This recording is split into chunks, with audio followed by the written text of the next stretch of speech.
आप सभी के लिए एक न्यू वीडियो लेके आ गया हूँ मैं, एक न्यू जॉब अपडेट और एक न्यू रिक्रूटमेंट के साथ में।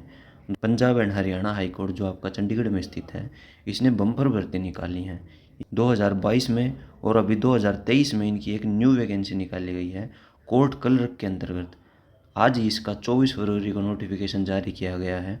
तो इस वीडियो में आपके चंडीगढ़ कोर्ट क्लर्क से संबंधित आपको संपूर्ण जानकारी देखने को मिलेगी। दोस्तों, आपकी कितनी वैकेंसी निकाली गई हैं, कब से कब तक आपकी लास्ट डेट रहेगी, फॉर्म फीस आपकी क्या रहने वाली है, और सबसे ज़रूरी बात दोस्तों, अब की बार इन्होंने क्या नया खेला कर दिया है उसके बारे में बात करेंगे। आपके क्लर्क का एग्ज़ाम को इन्होंने CGL और UPSC लेवल का बना दिया है। दोस्तों, वीडियो को शुरू करने से पहले मैं आपको एक ज़रूरी सूचना बता देना चाहता हूँ। अभी आपकी हरियाणा में डिस्ट्रिक्ट एंड सेशन जज के अंतर्गत क्लर्क की वैकेंसी निकाली गई थी। उसके अंतर्गत जब से आपका नोटिफिकेशन पब्लिश हुआ था तब से लेकर अभी रिजल्ट आने तक मैंने ईच एंड एवरी डिटेल उस वैकेंसी से संबंधित जब भी आपकी कोई भी डिटेल न्यू आई थी सबसे पहले आपको प्रोवाइड करवाई थी। आप चैनल पर विजिट करके देख भी सकते हैं। और अगर आप इस वैकेंसी के रिगार्डिंग इच्छुक हैं और इस वैकेंसी के टाइम टू टाइम अपडेट चाहते हैं तो चैनल को ज़रूर सब्सक्राइब कीजिएगा, क्योंकि हमारा टारगेट इस वैकेंसी की हर एक अपडेट, हर एक डिटेल को आप तक पहुंचाने का रहने वाला है। तो अब आगे बढ़ लेते हैं हमारे नोटिफिकेशन की तरफ। Advertisement for the post of clerk की आपकी दोबारा फिर से वैकेंसी निकाली गई हैं। और मैं पहले बता दे रहा हूँ, वीडियो को सभी दोस्त लास्ट तक ज़रूर देखिएगा, क्योंकि अब की बारी एग्ज़ाम पैटर्न में बहुत बड़ा खेला कर दिया है हाई कोर्ट के द्वारा। आपके 3 पैटर्न कर दिए हैं। जो सिलेक्शन का आपका प्रोसेस था वो पहले आपका सिर्फ 2 सब्जेक्ट के आधार पर रहता था। क्या? एक तो इंग्लिश और एक जनरल नॉलेज। अब की बार इन्होंने पूरा का पूरा एग्ज़ाम पैटर्न चेंज कर दिया। दोस्तों, आपकी यह भर्ती टफ होने वाली है। बात कर लेते हैं सबसे पहले आपकी अप्लाई करने की डेट कब से स्टार्ट हो रही है। 24 फरवरी से आपकी अप्लाई करने की डेट स्टार्ट हुई है और लास्ट डेट आपकी इस वैकेंसी के लिए रहने वाली है 17 मार्च। 17 मार्च को आपकी लास्ट डेट रहेगी। इससे पहले पहले आपको अप्लाई कर देना है। टोटल वैकेंसी के बारे में बात करें, 157 टोटल वैकेंसी यहाँ पर निकाली गई हैं। कैटेगरी वाइज अगर हम वैकेंसी की बात करें तो जनरल कैटेगरी के लिए 109 वैकेंसी निकाली गई हैं। SC ST और BC के लिए 14, ESM के लिए 20 और पर्सन विद डिसेबिलिटी के लिए यहाँ पर लोअर लिम्ब डिसेबिलिटी के लिए 7 और लो विजन के लिए भी 7 वैकेंसी निकाली गई हैं। तो टोटल वैकेंसी हो जाती है हमारे पास 157। एज की बात करें, जनरल कैटेगरी के लिए एज का क्राइटेरिया होना चाहिए, आपकी एज 18 से ज़्यादा होनी चाहिए और 30 साल से आपकी एज कम होनी चाहिए। और आपकी एज की जो डेट काउंट होगी वो 17 मार्च 2023 से पहले पहले काउंट होगी। यानी कि 17 मार्च 2023 से पहले पहले आपने 18 साल से ज़्यादा की एज प्राप्त कर ली हो और 30 साल से आपकी एज कम होनी चाहिए। यहाँ पर छूट में बात करें तो छूट दी गई है SC ST BC जो पंजाब के हैं और हरियाणा के हैं और चंडीगढ़ के हैं, उनके लिए 3 साल की यहाँ पर एज में छूट दी गई है। जो पर्सन विद डिसेबिलिटी है, हैंडीकैप्ड है, उनके लिए 10 साल की, और एक्स सर्विसमैन के लिए यहाँ पर by number of year equal to his defence service plus 3 year यहाँ पर एज में छूट दी गई है। क्वालिफ़िकेशन के बारे में बात करें तो मिनिमम क्वालिफ़िकेशन होनी चाहिए क्लर्क की पोस्ट के लिए बैचलर डिग्री आपने यानी कि ग्रेजुएशन पास कर रखी हो। आपने ग्रेजुएशन चाहे वह किसी भी सब्जेक्ट से आपने पास कर रखी हो, आर्ट्स से कर रखी हो, कॉमर्स से या साइंस से, आपकी ग्रेजुएशन कंप्लीट मानी गई है यहाँ पर। और जो अदर स्टेट के स्टूडेंट हैं जो इस वीडियो को देख रहे हैं उनके लिए यहाँ पर एक मैं क्वालिफ़िकेशन से संबंधित ज़रूरी सूचना आपको प्रोवाइड करवा देता हूँ। No person shall be eligible to be recruited as a clerk unless he possesses educational qualification in Hindi और Punjabi up to matriculation standard और इट्स इक्विवेलेंट। यानी कि जो भी कैंडिडेट है, अगर अदर स्टेट से हैं आप, तो 10th में आपके पास या तो हिंदी एक सब्जेक्ट के रूप में होना चाहिए या पंजाबी एक सब्जेक्ट के रूप में यहाँ पर नेसेसरी मांगा गया है। एक और पॉइंट इसमें बताया गया है कि 10% of post shall be filled by person possessing a degree of bachelor of commerce, preference being given to chartered accountant and those possessing degree of masters of commerce. यानी कि जिन्होंने बैचलर डिग्री ग्रेजुएशन अपनी commerce से की है या उनके पास मास्टर डिग्री है कॉमर्स की, तो उनके लिए 10% यहाँ पर पोस्ट रिजर्व रखी जाएंगी। यानी कि टोटल वैकेंसी की 10% उनको वैकेंसी यहाँ पर अलॉट की जाने वाली है जिनके पास बैचलर डिग्री ग्रेजुएशन में या मास्टर डिग्री में कॉमर्स सब्जेक्ट के रूप में है, या फिर जो चार्टेड अकाउंटेंट हैं उनके लिए। एग्ज़ाम फीस रखी गई है जनरल कैटेगरी और SC ST BC, Punjab Haryana और चंडीगढ़ के अलावा जो SC ST और BC कैटेगरी हैं उनके लिए यहाँ पर 1000 रुपये फ़ीस रखी गई है, और जो SC ST BC हैं पंजाब हरियाणा और चंडीगढ़ के, उनके लिए यहाँ पर 750 रुपये फ़ीस रखी गई। पर्सन विद डिसेबिलिटी के लिए यहाँ पर 750 फीस रखी गई है, और एक्स सर्विसमैन के लिए भी यहाँ पर 750 फीस रखी गई है। तो अब बात कर लेते हैं वीडियो के सबसे मेन पॉइंट के ऊपर, मोड ऑफ सिलेक्शन आपका क्या रहने वाला है। देखिए पिछली बार क्या होता था, आपका इंग्लिश और सिर्फ GS का टेस्ट होता था, जिसमें आपकी इंग्लिश में क्या होता था, राइटिंग पार्ट रहता था, और इंग्लिश वैसे 30 नंबर की पूछी जाती थी और 50 नंबर की आपकी GS पूछी जाती थी। इसी के आधार पर आपकी मेरिट बनती थी, और फिर आपको टाइपिंग और जो है स्प्रेडशीट का एग्ज़ाम सिर्फ क्वालिफाई करना होता था। मेरिट आपकी रिटन बेस के आधार पर बनती है। बट अब की बार इन्होंने नया खेला रच दिया है, तो इन्होंने मोड ऑफ सिलेक्शन क्या रखा है, बात कर लेते हैं। The candidate may be short listed on the basis of any criteria including the result of objective type test which will be conducted through online mode.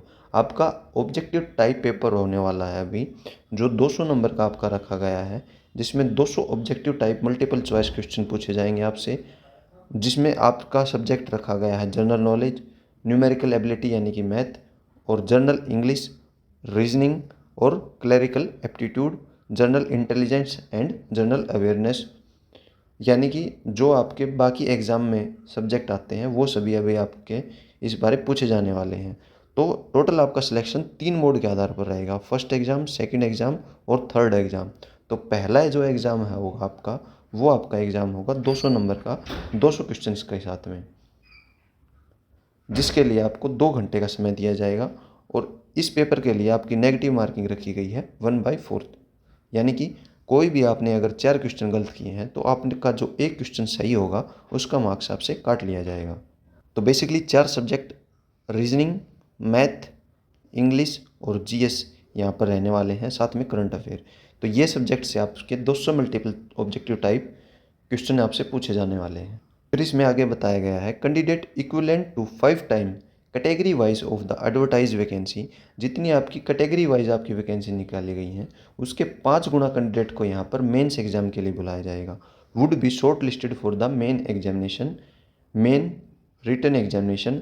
The merit of short listing through objective type test, computer based test shall be prepared on the basis of normalise marks.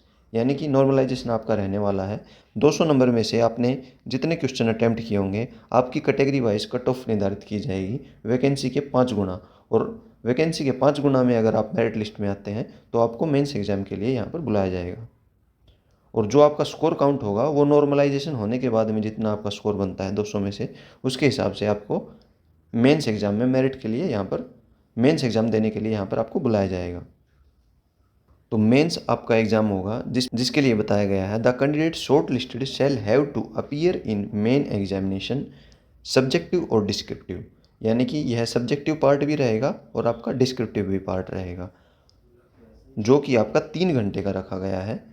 आपका English composition के लिए रहेगा 150 number का paper, general knowledge के लिए रहेगा आपका 50 number का, प्रीसाइज राइटिंग के लिए आपका 50 नंबर का रखा गया है, और हिंदी और पंजाबी दोनों लैंग्वेज में से एक आपको लैंग्वेज सेलेक्ट करके यहाँ पर लिखना होगा। ये आपका पेपर रखा गया है 50 नंबर का। सो मेंस जो आपका एग्ज़ाम होने जा रहा है वो टोटल 300 नंबर का रहेगा आपका। सेकंड पेपर जब आप क्वालिफाई कर लेंगे मेंस, उसके बाद में the candidate who qualify the mains written examination may further be short listed for the typing computer test English and also for viva voce. ये चीज़ अब की बारी वीवो वॉइस नहीं देखने को मिली है। इसके बारे में वीवो वॉइस आपका एग्ज़ाम किस आधार पर लिया जाता है इस बारे में इस नोटिफिकेशन में कोई डिटेल नहीं दी गई है। फिर भी अगर आपकी ज़्यादा डिमांड हुई तो मैं इससे संबंधित एक वीडियो आपके लिए ज़रूर प्रोवाइड करवाने की कोशिश करूँगा। तो दोस्तों जो मेंस एग्ज़ाम को क्वालिफाई कर लेंगे वो कैंडिडेट बुलाए जाएंगे फिर टाइपिंग और वीवा वॉइस एग्ज़ाम के लिए। देखिए यहाँ पर 3 स्टेज में आपका रखा गया है, पहले प्री एग्ज़ाम, फिर मेंस और फिर टाइपिंग और फिर वीवा वॉइस एग्ज़ाम। यानी कि ये हाई कोर्ट क्लर्क की भर्ती ना हो के मैं तो ये जज की भर्ती मान सकता हूँ इसको। इतनी स्टेज रखने की क्या आवश्यकता पड़ी, मुझे यह चीज़ समझ में नहीं आ रही। एक क्लर्क की वैकेंसी के लिए इतने सारे एग्ज़ाम को कंडक्ट करवाना मुझे तो समझ में नहीं आता दोस्तों। ये क्लर्क को अपॉइंट कर रहे हैं या हाई कोर्ट में जज को अपॉइंट कर रहे हैं। खैर हम बात कर लेते हैं नोटिफिकेशन में आगे क्या बताया गया है। रिटन एग्जामिनेशन होगा आपका। रिटन एग्जामिनेशन के बाद में आपका टाइपिंग कंप्यूटर टेस्ट होगा और विवा वॉइस होगा।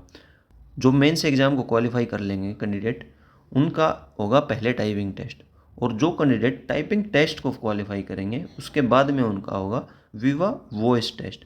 और विवा वॉइस टेस्ट आपका रहेगा 50 नंबर का। तो आपको ईच एंड एवरी स्टेज आपको यहाँ पर क्लियर करते हुए चलनी है। और मैं पहले ही बता दे रहा हूँ, टाइपिंग जो टेस्ट होगा आपका कंप्यूटर बेस्ड टेस्ट होगा, उसकी लैंग्वेज आपकी इंग्लिश रखी गई है। कहीं कोई ये सोचे कि हिंदी और इंग्लिश दोनों आती है, ऐसा नहीं है। हाई कोर्ट के एग्ज़ाम में ओनली इंग्लिश लैंग्वेज की टाइपिंग यहाँ पर आपसे मांगी जाती है और आपसे करवाई जाती है। सो लास्ट और फाइनल आपका स्टेज रहेगा विवा वॉइस टेस्ट का रहेगा, जो कि आपका 50 नंबर का रखा गया है। टाइपिंग आपके लिए क्वालिफाई नेचर की रहेगी। अब बात कर लेते हैं आपका सिलेक्शन किस स्टेज के एग्जामिनेशन के आधार पर रहेगा, यानी कि किस स्टेज के एग्ज़ाम के नंबर के आधार पर आपकी फाइनल मेरिट लिस्ट बनेगी। तो इसमें इन्होंने बताया है, a select list of successful candidate in order of merit shall be prepared on the basis of total marks obtain in main written test and viva voce test. यानी कि जो main से आपका एग्ज़ाम होगा, जिसमें आपका 300 नंबर का जो आपका पेपर है उसके आधार पर, और विवा वॉइस टेस्ट है जो आपको 50 नंबर का है, यानी कि टोटल आपकी मेरिट लिस्ट यहाँ पर जो फाइनल मेरिट लिस्ट बनेगी वो 350 नंबर में से बनेगी। इन 350 नंबर में जो टॉप कैंडिडेट होंगे उन्हीं को यहाँ पर फाइनल सिलेक्शन के लिए बुलाया जाएगा। इसमें इन्होंने यह लिखा हुआ भी है, shall be prepared on the basis of total marks obtain in main written test and viva voce test. So आपका भर्ती प्रोसेस इन 3 फेजेज से होकर आपका रहने वाली है। यह क्लर्क की वैकेंसी, जो भी कैंडिडेट हाई कोर्ट में इस क्लर्क की वैकेंसी के लिए अपना सपना सजाए हुए हैं उनके लिए यह बहुत अच्छा सुनहरा मौका है दोस्तों। पिछली हाई कोर्ट क्लर्क की वैकेंसी निकली थी, हरियाणा की हो या चंडीगढ़ की हो, उससे संबंधित दोस्तों मैंने ईच एंड एवरी डिटेल आप सभी को, जब भी कोई भी न्यू अपडेट आई थी तब मैंने वीडियो बना के आपको सभी की सभी डिटेल प्रोवाइड करवाई थी।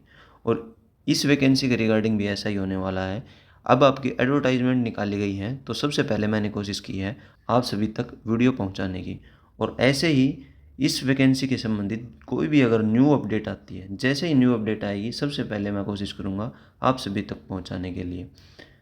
तो अगर आप इस वैकेंसी के से इंटरेस्टेड हैं और इस वैकेंसी की न्यू अपडेट से कनेक्ट रहना चाहते हैं टाइम टू टाइम, तो चैनल को ज़रूर सब्सक्राइब कीजिएगा और वीडियो को लाइक करना न भूलें। धन्यवाद दोस्तों, मिलते हैं किसी नेक्स्ट वीडियो में किसी नेक्स्ट अपडेट के साथ।